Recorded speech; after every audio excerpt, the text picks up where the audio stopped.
박수 치는 게 좀 애매하죠.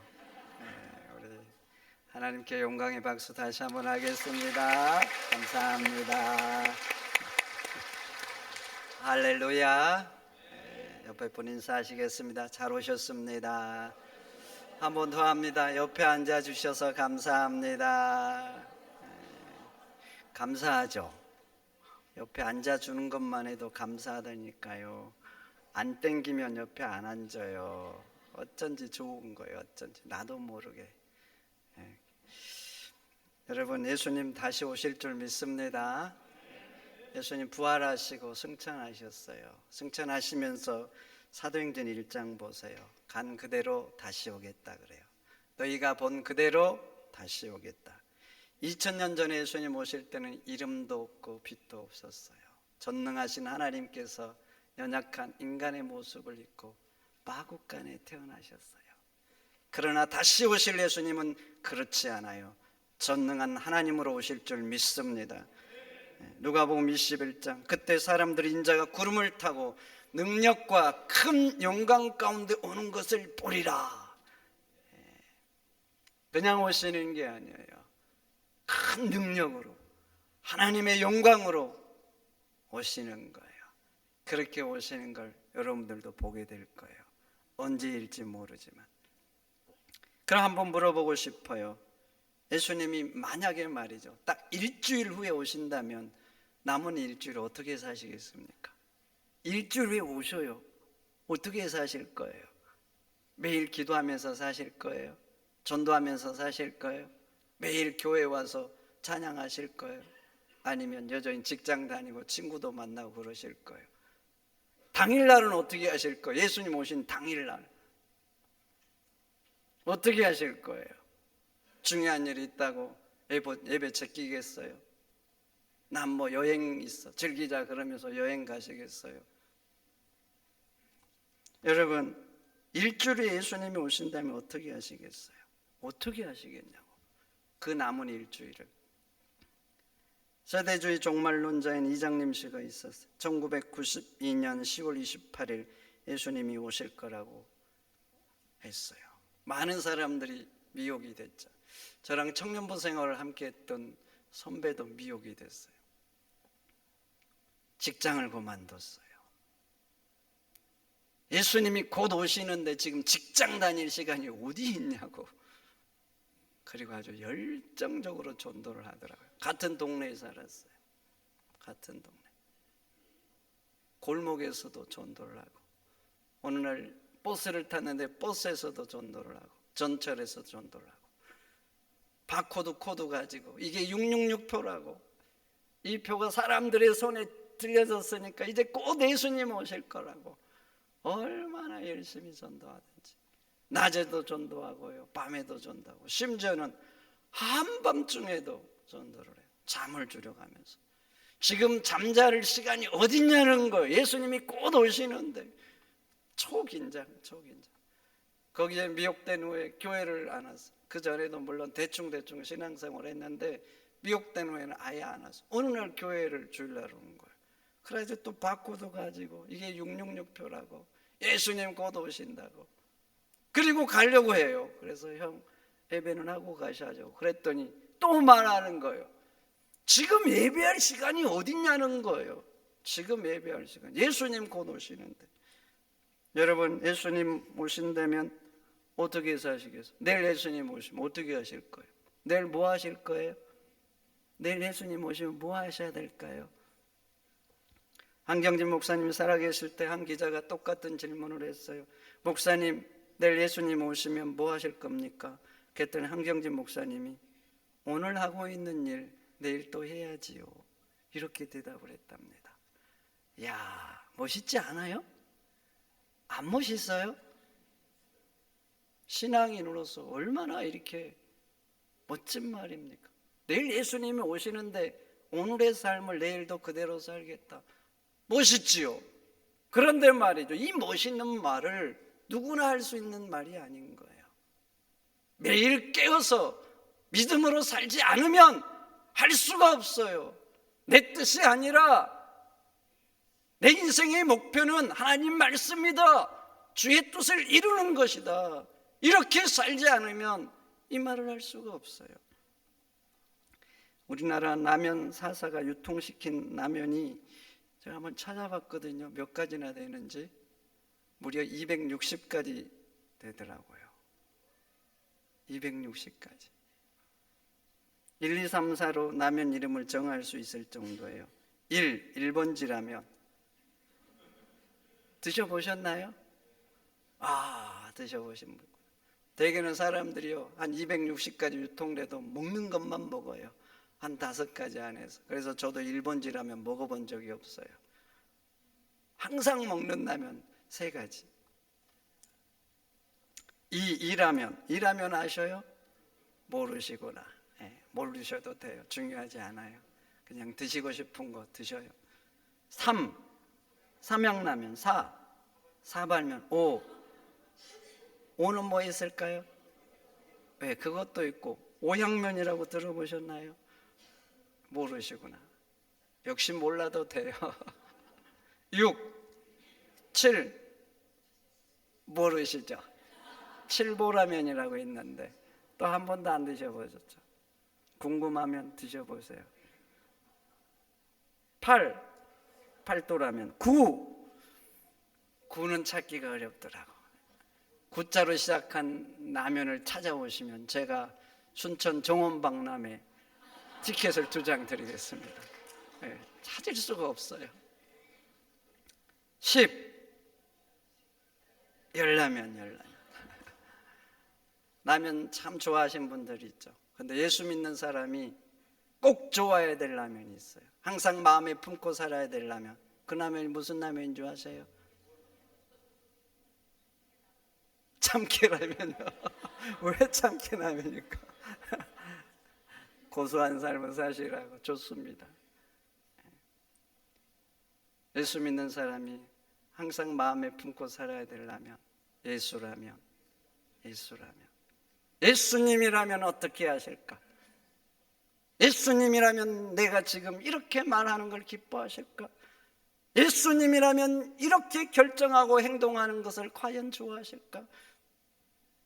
항상 무엇을 하든지 매 순간 예수님이라면 어떻게 하실까? 내 삶을 점검하고 무엇이든 해야, 내일 예수님이 오신다고 해도 한경진 목사님처럼 오늘의 삶을 내일도 그대로 살겠다, 이렇게 말할 수 있는 것이죠. 그렇지 않으면 예수님 오신다면 얼마나 긴장하겠어요. 예수님 오신다면 안 돼요. 조금만 있다 오세요. 전 준비가 안 됐어요. 아마 그 청년처럼 직장도 그만두고 벼락치기로 주님 만날 준비할 거예요. 오늘 24장의 결론은 뭔지 아십니까? 깨어있으라는 거예요. 오늘 24장을 종말장이라 그래요. 근데 모든 것을 다 하시고 예수님이 42절에 그러므로 깨어있으라 그래요. 그러므로가 어떤 접속사입니까? 결론을 말하는 접속사죠. 다 말씀하셨어요. 그리고 말합니다. 그러므로 깨어있으라. 여러분, 예수님은 반드시 다시 오십니다. 그러니 깨어서 믿음으로 사시기를 축원드립니다. 신앙인에게 예수님이 다시 오시면요, 가장 기쁜 사건이에요. 가장 행복한 사건, 지상 최고의 사건이고 최고의 날이에요. 이보다 좋은 날이 없어요. 어둠의 권세가 다 끝장나는 거예요. 우리의 약함, 슬픔, 모든 문제들이 다 끝나는 시간이에요. 그리고 주님과 함께 영원토록 천국에서 영생의 삶, 복락의 삶을 사는 거예요. 그래서 초대교인들의 인사가 마라나타였잖아요. 마라나타, 아멘 주 예수여 어서 오시옵소서. 초대교인들은요, 그렇게 예수님을 기다렸어요. 매일 기다렸어요. 간절히 기다렸어요. 예수님이 빨리 오기를 기다렸어요. 그러면 여러분들은 어떻습니까? 예수님 맞을 준비가 됐습니까? 살전 4장에 주께서 호령과 천사장의 소리와 하나님의 나팔 소리를 쫓아 친히 강림하시겠다 하셨어요. 예수님이 오실 때는 하나님의 나팔 소리가 울리는 거예요. 모든 천군 천사들이 주님 오신다고 그 길을 예비한 거예요. 그날에는요, 온 천지에 하나님의 나팔 소리가 이 땅 가운데 진동할 거예요. 그리고 천사장의 호령 소리가 들릴 거예요.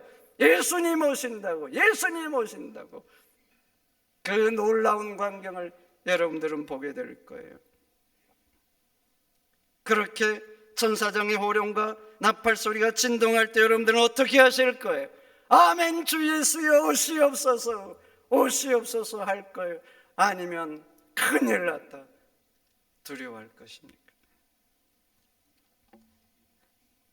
큰 누나가 결혼을 했어요. 결혼하고 얼마 후에 매형이 외국에 나갔어요. 몇 년을 떨어져 살았어요. 그때 저희 집에서 같이 누님이 살았어요. 그 당시에는 전화하기도 어려웠어요. 저희 동네에 전화가 딱 한 대 있었어. 이게 돌리는 전화 아시죠? 이 번호 돌리는 거 말고 교환 돌리는 거. 막 돌리면 교환 나와서 어디 해주세요 그 연결해주고. 혹시나 동네에 전화가 오면 방송을 해서 누구 집에 전화 왔어요 그럼 막 달려가서. 여러분 마을에도 그랬죠? 어릴 때 우리 마을만 그랬나? 외국에 뭐 전화하기도 어렵고. 밖에서 어느 날 놀고 있는데 버스가 서더라고. 보니까 매형이 내리는 거예요. 그래서 누나를 향해서 소리쳤어요. 누나! 누나 매형이야! 문이 열렸어요. 방문이 그냥 열린 게 아니라 팍 열렸어요. 그리고 한 여자가 미친 것처럼 달려나갔어요. 미친 것처럼. 근데 더 놀라운 거 신발을 안 신었어요. 신발. 저희 집에서 버스가 서는 곳까지 한 100m 돼요. 비포장이에요. 비포장. 여러분 이게 지금 40년도 더 된 얘기예요. 그 당시 집에서 신는 거 고무신 아니면 뭐 하여튼 설명하기 어려운데 하여튼 허접한 신발이 있잖아요. 신는데 2, 3초도 안 걸려요. 근데 신발을 신지 않고 달려가더라고요. 어린 나이에 충격이었어요. 충격, 신선한 충격. 여러분 왜 이렇게 신발을 신지 않고 달려갔을까요? 왜 그랬을 것 같아요? 성실하게 산 거예요. 남편하고 떨어졌을 때 정제를 지키면서 보내준 돈 잘 저축하고 아이들 잘 키우면서 그렇게 산 거예요. 그러니까 남편이 온다니까 좋은 거예요. 신발을 신지 않고 달려갈 정도로. 그런데 한번 생각해 보세요. 내가 남편 없는 동안에 뭐 바람을 피웠다든지 보내준 돈 허랑방탕하게 썼다든지 하여튼 그렇게 인생을 살았다고 생각해 보세요. 그런데 남편이 온다고 연락이 왔어요. 어떨 것 같아요? 어떨 것 같냐고. 얼마나 긴장하겠어요. 차라리 안 오면 좋겠다. 안 오면 좋겠다. 온다는 소식을 듣을 때부터 긴장하고 염려할 거예요. 그런데 예수님이 오시는 사건이 그런 거예요. 내가 주를 위해서 살았어요. 주님 때문에 인내하고 참고 견디고 고생했어요. 내 인생의 목표가 이 땅이 아니에요. 저 영원한 하늘인 거예요. 그래서 내 몸을 이 땅에 쌓는 게 아니라 저 영원한 하늘에 쌓았어요. 그럼 주님이 오시면 어떨 것 같아요? 좋지요. 기다려지는 거예요. 옛날 찬양에 낮에나 밤에나 있었어요. 낮에나 밤에나 눈물 머금고 내 주님 오시기만 고대합니다. 가실 때 다시 오마 하신 예수님 오 주여 언제나 오시렵니까.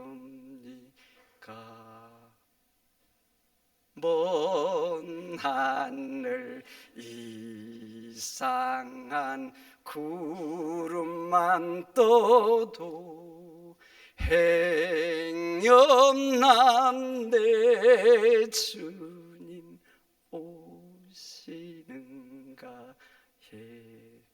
여러분 내가 주님 때문에 손해보고 주님 때문에 고생하고 오직 주님을 목표로 살면 그러지 않겠어요? 그러지 않겠냐고. 근데 나만을 위해서 산 거예요. 나만을 위해서, 이 땅만 위해서 산 거예요. 그러면 천사장의 호령과 하나님의 나팔을 쫓아서 그 소리가 들릴 때 얼마나 놀랍고 긴장하겠어요. 얼마나. 그래서 오늘 24장에 말합니다. 그날의 땅의 족속은 슬퍼하며 통곡할 것이라고. 주님 오시는 게 기쁜 게 아니에요. 통곡하는 날인 거예요. 계시록 6장에 말합니다. 그날에 어떤 사람은 너무 무서워서 산들과 바다 바위들에게 말합니다. 산과 바위와 나를 덮어서 어린 양의 진노에서 나를 가리워달라고. 모든 사람이 주님이 오신다고 기쁘고 적은 게 아니에요. 어떤 사람은 두려운 날이에요. 그래서 외치는 거예요. 두려워서. 산아 바위야 내 위에 떨어져서 어린 양의 진노에서 나를 가리워달라고. 여러분, 우리 예수님 다시 오십니다. 다시 오셔요. 그날이 통곡의 날, 두려운 날이 아니라 감사의 날, 승리의 날이 되도록 항상 믿음에 깨어서 사시기를 축원드립니다. 내일 예수님이 오시는 것처럼 오늘 살 때 예수님은 어떻게 하실까 점검하시기를 축원드립니다. 오늘 3절 후반전에 제자들이 예수님께 묻잖아요. 주의 임하심과 세상 끝날에 무슨 징조가 있겠냐고. 무슨 징조가 있겠냐고 제자들이 물어요. 그래서 36절, 그날과 그때는 모른다, 아버지만 아신다 하셨어요. 여러분 아셔야 돼요. 그날과 그때는 누구만 아신다고요? 아버지만. 제가 왜 이것을 굳이 말 안 해도 되는데 하느냐. 많은 사람들이 속아요. 지금까지 많은 사람들이 예언을 했어요. 예수님 언제 오실 거라고. 설령 제가 언제 온다고 해도 믿지 마세요. 제가 잘못된 거예요. 누구만 아신다고요? 아버지만. 아버지만 아시는데 징조는 있다는 거예요. 그때는 어떤 징조가 있느냐? 노아의 때와 같다는 거예요. 노아의 때와 같이 사람들이 먹고 마시고 시집가고 장가될 거라는 것입니다. 창세기 6장에 노아 시대 사람들을 포악하고 강포했다 그래요. 그 포악과 강포가 온 땅을 지배한 거예요. 그런데 예수님은 다른 관점에서 노아의 시대를 해석하고 있는 거예요. 여러분, 그럼 봐보세요. 먹고 마시는 게 죄입니까? 죄예요? 복이지요. 그럼 시집가고 장가드는 건 어때요? 하나님의 은혜지요.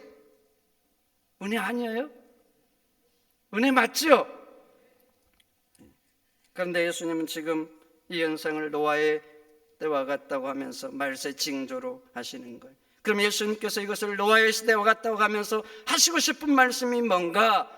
바쁘다는 거예요. 나를 위해서는 바쁘다. 나를 위해서는 어떻게 하면 잘 먹고 잘 살까? 더 좋은 것을 가지고 더 성공할까?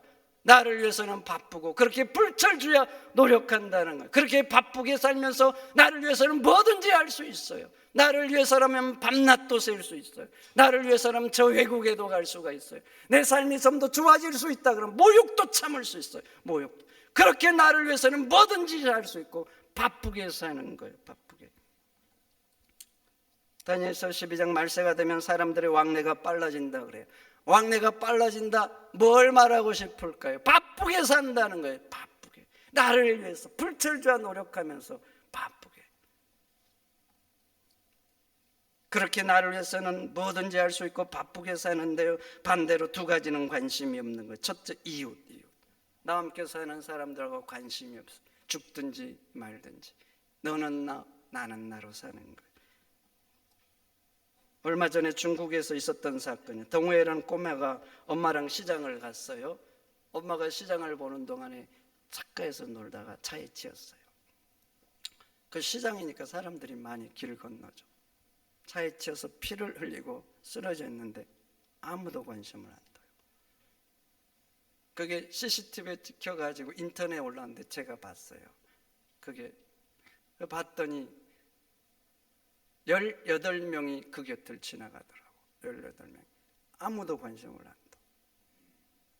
얼마 후에 차가 한 대 또 왔어요. 못 보고 애를 또 치웠어요.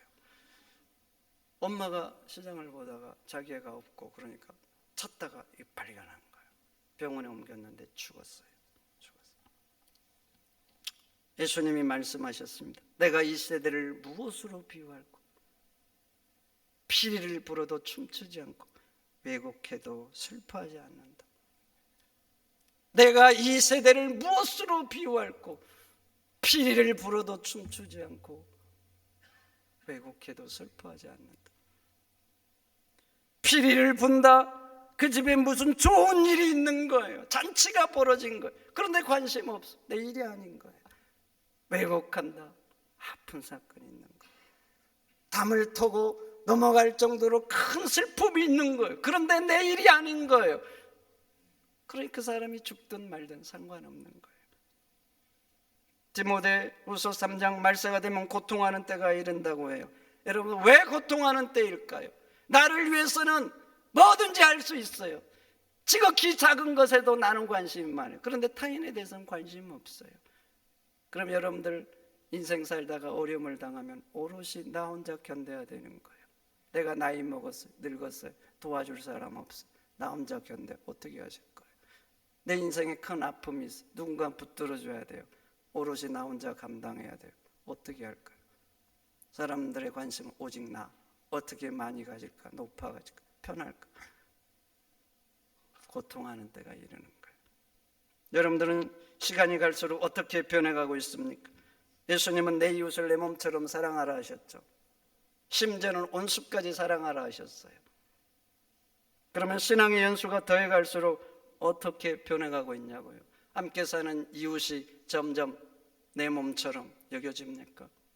나처럼 여겨져요. 그들의 기쁨과 슬픔이 느껴지세요?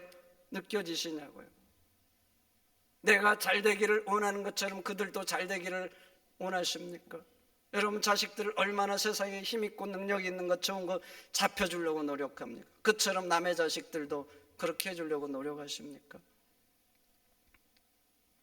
어떠시냐고요? 어떠시냐? 아니면 이웃의 아픔을 외면하십니까? 어떠세요? 그들의 슬픔과 눈물이 눈에 들어오세요? 아니면 내 삶이 힘들어지고 불편해질까 봐 내가 손해보니까 내 핏줄도 외면하고 마십니까? 내 삶이 불편하다고 힘들어진다고 외면하고 계시냐고요. 보네퍼는 그리스도인을 정의하기를 타자를 위한 존재라고 하셨어요. 타자를 위한 존재. 나를 위해서 하는 존재가 아니라 남들을 위한 존재라. 왜 그렇게 말했어요? 예수님이 그렇게 서셨잖아요.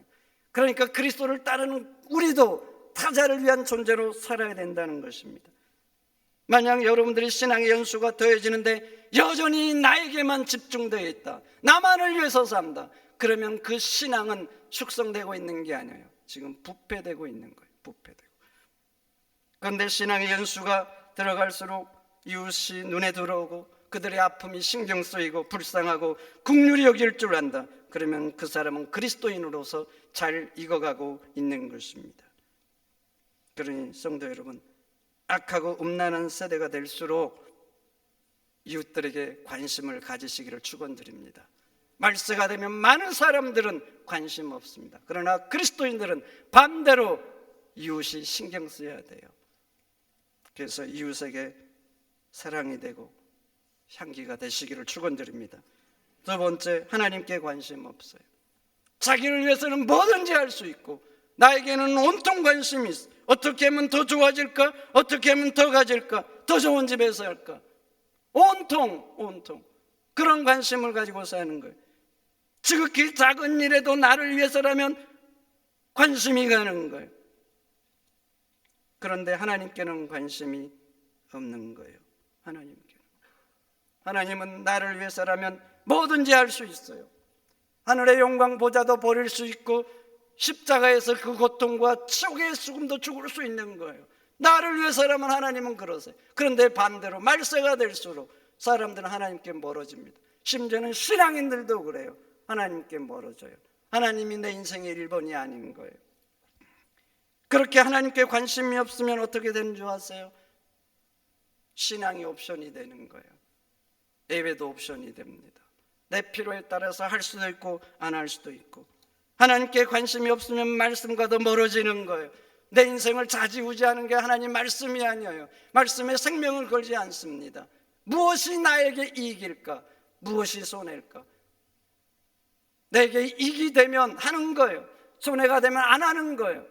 하나님이 아무리 원하는 것이라도 안 하고 말아요. 그리고 하나님 말씀이 내 인생의 걸림돌이 되면 하나님은 저 뒤로 보내버리고 아니면 신앙을 포기하고 마는 거예요. 여러분, 하나님에 대한 믿음과 예배가 따로인 줄 아세요?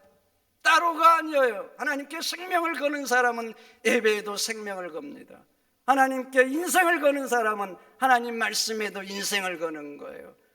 하나님에 대한 믿음과 예배가 따로가 아니에요. 하나로 있는 거예요. 하나로. 하나님에 대한 믿음과 세상에 대한 삶이 따로가 아니에요. 모양만 다를 뿐이에요. 하나 있는 거예요. 하나님께 인생을 거면 예배에도 말씀에도 인생을 거는 거예요.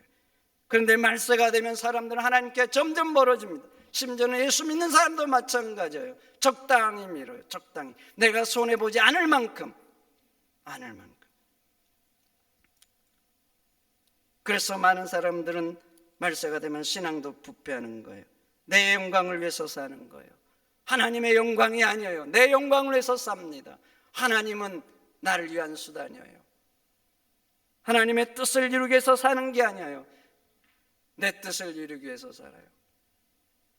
신앙이 부패할수록, 그러나 신앙이 잘 익어갈수록 하나님의 영광을 구하면서 삽니다. 처음에는 나를 위해서 살았어요. 나를 위해서 하나님이 필요했어요. 그러나 신앙이 익어갈수록 반대가 돼가요. 이제는 내가 주를 위해서 살아가는 거예요. 여러분들 어떻습니까? 시간이 갈수록 부패해 갑니까? 잘 익어가십니까? 어떠십니까? 우리 예수님은 반드시 오십니다. 반드시 오셔요. 그날 여러분들이 아멘 주 예수여 어서 오시옵소서 이렇게 맞이할 수 있으려면 부패한 신앙은 안 되는 거예요. 잘 익은 성도가 되시기를 축원드립니다.